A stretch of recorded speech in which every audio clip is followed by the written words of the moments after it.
Hi everyone, this is my Lost at School Chapter 3 discussion video.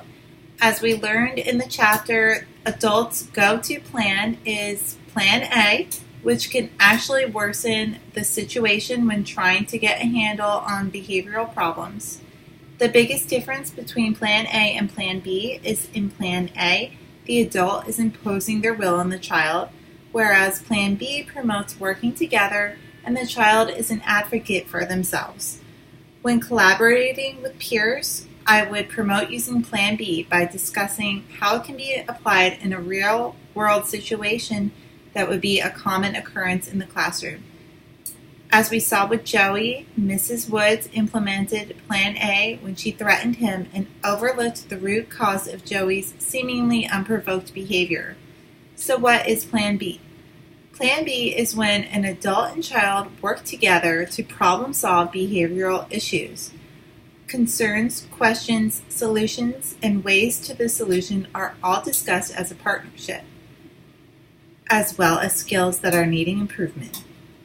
This plan provides the student with the guidance and structure they need to problem solve on their own and develop an appropriate course of action. In what way can teachers implement Plan B? First, teachers gain the student's perspective about the problem. Follow this with a neutral observation and ask the student for more help solving the problem. This is all part of the empathy step. Next thing is to define the problem. The first step towards defining a problem is to take the adult's concern into consideration and how the child's behavior is affecting themselves and others. Steer clear of offering solutions at this point. The final step is the invitation step, which is where a teacher and student come together and think of solutions. There are two ways in which a teacher can use Plan B.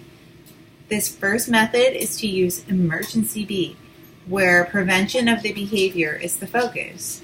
As we are familiar with the cycle of disruptive behavior, we can identify what stage the student is in and easily predict where they are headed.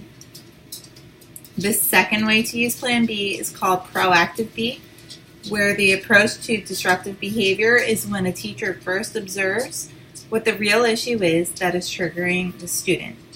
An example we learned of this approach is if Mrs. Woods was able to see that Joey was embarrassed of having to go up to her desk and that he really was having an issue with understanding the assignment.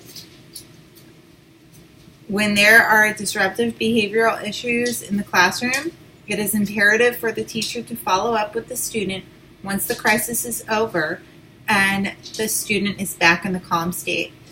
If the issues are not addressed, then the behavior is likely to stay unresolved and surface again.